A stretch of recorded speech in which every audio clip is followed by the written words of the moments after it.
Good morning. It's Monday, April 14th, and that means two things. It's actually the anniversary of the day the Titanic sank. Jack would have fit, by the way. It's also time for the lighting industry news brief brought to you by Keystone Technologies and the direct drive emergency tube. This secures all of the compliance with UL's 924 rules for emergency lighting, but fits conveniently inside a T8 tube format. No scrambling around to figure out where we're going to hide a battery. It's already inside the tube. The connections are great. It's testable on a button. Speaking of buttons, it comes with a switch for 5 CCTs, which makes it flexible. It saves you space. It saves you time. That's Keystone Tech. That's light made easy. The link is in the description. Let's get into the news. The Design Lights Consortium has two tech requirements open for comment. That is to say that you can have your say on the rules for SSL 6 or Luna 2 until October. LEED version 5 is ready to go live. The building standard will be ready ahead of cuts from the DOE. On the tariff tracker side of things, most U.S. tariffs, except for the ones on Mexico, Canada, and China, have been paused for 90 days. The tariffs on China are now up to 145%. I'm saying now, in a relative sense, it's gone up 4 times since I started writing, so maybe by the time you're hearing this, it's gone up 2 more times. The U.S. will be exempting some consumer goods from the tariffs that they've already announced, even after the 90 days. Specifically like computers, phones, possibly the Switch 2, as well as gear you need to make semiconductors. Also, China has declared a 125% tariff on U.S. goods.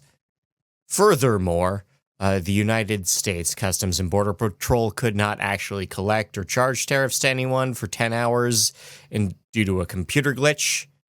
Sterling Lighting is raising prices, but they won't say how much. Kickler has announced they'll be raising prices.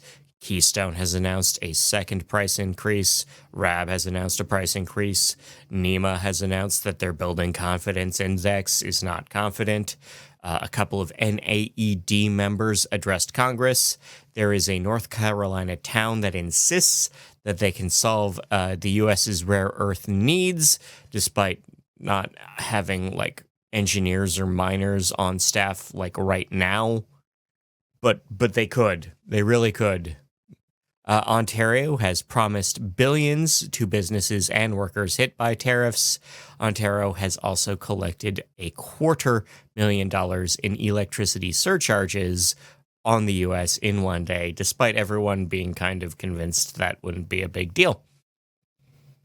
Moving on, the AEE, that is the American Energy Efficiency Agency, has announced a new book for lighting. The Fundamentals of Energy Efficiency and Lighting Controls is now on sale. The National Lighting Bureau has named the Tesla Award winners. The U.S. Senate is pondering ending daylight saving time for the 3rd time. Lucheco has announced executive bonuses with managers securing stock options. Jay Huang of Energy Focus is putting his money where his income is, which is to say that he is putting $200,000 of his personal funds into stock. And the American Society of Civil Engineers has given schools a D+. The facilities that we have do need improvement. You should see them after class. Spencer Miles was on Get a Grip on Lighting to talk about extended producer responsibility and how it's not being administrated as good as it could or should be. The IES NYC has named their scholarship recipient for the year, with Kelly Walton planning to get her master's in lighting design. Axe Nobel is extending their partnership with Signify. The coatings deal for outdoor luminaires is going to remain in place. The United States Postal Service is raising the price of stamps. First-class mail will now run you 78 cents per envelope as of July, if anyone does their business by mail. Sonepar has unified their Midwest branding. So if you're in Springfield, Richards, or Holt, Those territories are now being served by Echo Electric, a Sonepar company. Survey says new home buyers will pay more for energy efficiency. That's in the UK, but it holds up as a trend. But UK buyers will pay more for better appliances, EV chargers, smart lighting, and anything else, even if it means missing out on a lower down payment. In rep agency news, Chicago Lightworks has bought TechLight, and MTech has signed a rep deal with Noarc. In legal news, Signify led the EU in LED patents last year, being number one in patent filings overall. We have a settlement in LMPG versus EcoSense with agreement being reached over dimming tech. Electra LED has sued LMPG with several commercial LED products in question. In events and webinars, KSA and Acuity are hosting a roundtable. You can attend the healthcare lighting panel discussion on the 16th of April in Chicago. We have a webinar on the light for human health hosted by Jen Veach and Manuel Spitchan on May 16th. You can register right now for the Light Fair reception. That's on the evening of the 6th if you plan on showing up early. I'm showing up early. I might be going to the Neon Museum, though. Anyway, I'll see you at Light Fair. In IoT news, Skyx has partnered with Profab with a new deal for U.S. manufacturing. Clear Blue has restructured with new depths to keep R&D open. Adam Levine was on the Lighting Controls podcast. Canon Design has partnered with Clarion Group for a new smart building deal. We have new features on the Samsung Smart Things program, with more devices being supported and routines, which are a lot like if this then that's whole thing going ahead. And Vodafone has connected its 200 millionth thing. This is a telecom network celebrating a device milestone that includes like rental bikes, things you wouldn't really think of, but 200 million things. In research and development, we have determined that LED lighting can destroy-ish forever chemicals, PFASs, which are very hard to break down. It turns out that in lab conditions, visible light in certain frequencies and intensities can break down the fluorite bonds that hold them together. So they're not quite so forever, which is nice. Beacon Tech and Illinois Tech are going to be researching far UVC for disinfection. This is for air purification projects. Also, we have Columbia U testing far UV tech for the next round of airborne bacteria and pathogens we might have to deal with. On the dark side of things, UBasel has determined that actually it's not that the light is blue that's bad for you, it's that there's light. Blue light might not be any worse than any other wavelength. It's really just about brightness. That's the thing we figured out. Light pollution is causing urban birds to develop brighter plumage. LEED has been passed, boosting bird safety credits. The overall health of shift workers has improved if you restrict eating to daylight hours only. A new study has confirmed the harms to health and reproduction in shift workers. Russian tech giant has planned a new opportunity to project ads into space. Headlights, and by extension American cars, are just too damn high up. They need to be closer to the ground. Early birds, in theory, do better health-wise. Balanced circadian rhythms do boost your sports performance, and balanced circadian rhythms also balance organ function in female mice. On the Restoring Darkness podcast, you can hear me explain a bunch of things that are going on in lighting and light pollution, some of which you may be familiar, but are maybe more funny over there. Maybe it's more entertaining on that side. Florence, Arizona observed Dark Sky Week with a number of events. Victoria, BC hosted a migration safety exhibit. Idaho Falls in Idaho had a dark sky meeting this week. We have a new dark sky initiative for rural Texas. And FreeFly, a company, has proposed a new drone, a quadcopter drone that can project 300,000 lumens straight down. They promise no one will use it for evil. In horticultural news, Grohe has partnered with Wageningen. Gorma has partnered with Solum.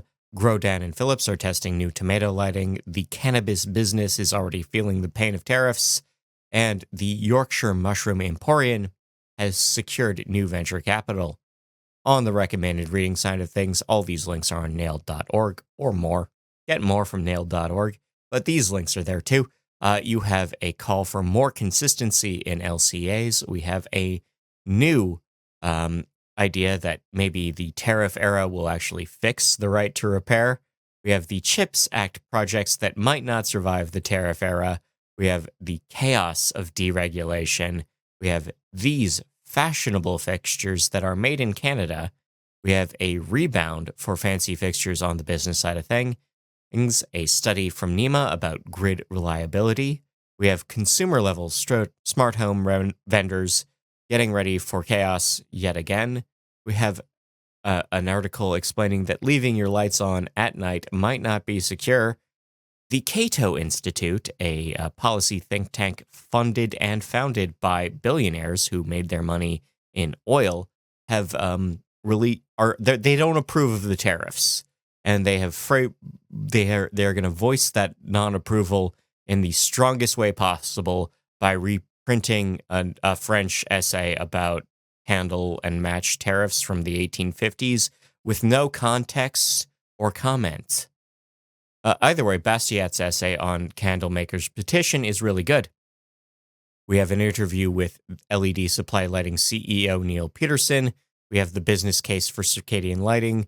We have the beginning of LED to LED rebates. That's right, the first round of these is coming. We have reusing lighting in a Manchester office and wireless controls in a surgical theater. In local news, Alabama is funding energy projects for local government buildings and nonprofit facilities. Hawaii Energy is offering new rebates. We have a new efficiency program from Santee Cooper in South Carolina. Dayton, Ohio is rushing infrastructure work ahead of a NATO Parliamentary Assembly. We have charges being laid in copper thefts in Chatham, Ontario. Kentucky is proposing heavier penalties for copper thieves. Baltimore, Maryland is struggling with streetlight repairs. The feds have pulled funds for streetlights in Highland Park, Michigan. We have 3,000 streetlights going up in Flint, Michigan. We have new beach lighting going ahead in Fort Myers, Florida. We have 4,400 streetlights going up in Boulder, Colorado. Chico, California is expanding their streetlight network. Creve Coeur, Louisiana is extending their streetlight program to Belle Rive Springs, also in Louisiana. Oracle Lighting is working on a $3 million project in Mayterre, Louisiana. Texas Austin has closed a loophole that allowed for windowless dorms, which means that student housing will have daylight in it again soon enough. Amoresco has partnered with Reed College for $11 million in projects, and Three Lakes, Wisconsin School District has secured funds for renovations. In international news, Egypt had abandoned daylight saving time, but now it's back. The Smart Lighting Expo in Hong Kong attracted 15,000 visitors. Susi Partners has been appointed the portfolio manager for the European Energy Efficiency Fund, and we have new exterior lighting planned for the historic buildings of Kolkata, India. In People News, Alicia Kiedorowski is now the business development specialist at CSC LED. HLB is expanding their leadership team. Taylor Bennington has been named general counsel at US Lighting Group. Frank Magisano has been named the VP and GM at Hubble Canada. We have Stephen Guidry being named executive VP of sales and marketing at McNaughton McKay. Denton Muse is now the general counsel at CES. Martina Schubert has been named to the board at IDEA. In things you can make or things that I think are weird, we have a device that will allow you to just put an object, notably like Crayola markers, but any object on a sensor, and that can select the color of your RGB LEDs. We can talk about LED-based body art. You can how to reduce the brightness of your blinky indicator lights. You can have a marble run, a Rube Goldberg device for your smart home controls. We have illuminated drones recreating the ending of King Kong atop the Empire State Building, the real Empire State Building, real drones too, but, fake monkey. Pluto, the not planet, is actually a pretty good spectral analysis tool. You can also ignite thermite with the power of the sun. Spring illuminations is going on at the Maryland Zoo. And a Pennsylvania man has patented a flashlight grip that is compatible with your mouth. We've all done it. We've all stuck the flashlight in our mouth to get something done, but this is the flashlight that really recommends that. Anyway, I've been Scott Wachter. Thank you for your time, your attention. Thanks to our sponsors. Thanks to Nailed. Enjoy your week and enjoy the music. If it was a dream, it lingered on so far beyond that honey sweet imagination. And my senses gathered up a moment, ancient like an echo, graciously welcoming us home.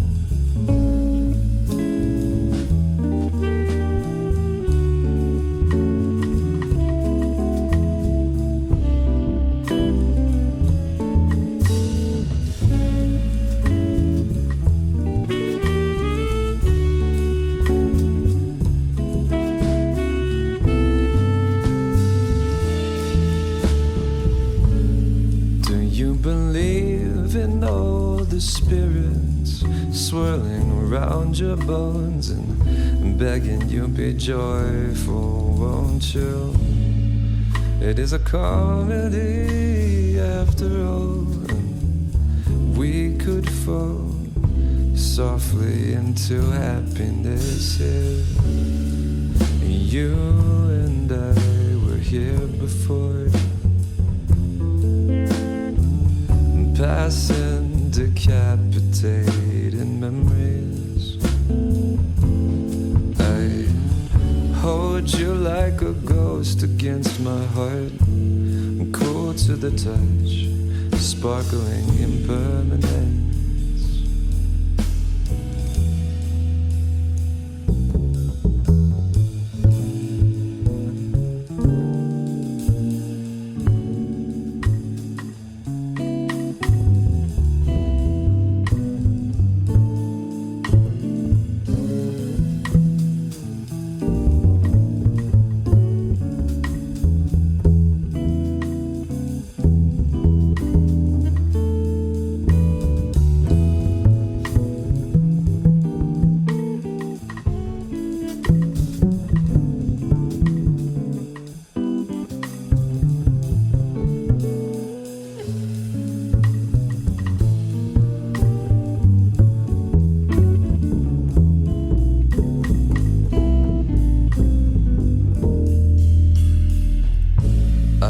Chart the tangle of the alleyways from here to home and never learn a thing about the ways we cross our paths and leave our marks and take our chances right until the last light fades. You and I were here before, passing decapitating memories. I hold you like a ghost against my heart, cool to the touch, sparkling impermanence.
I've got you here now.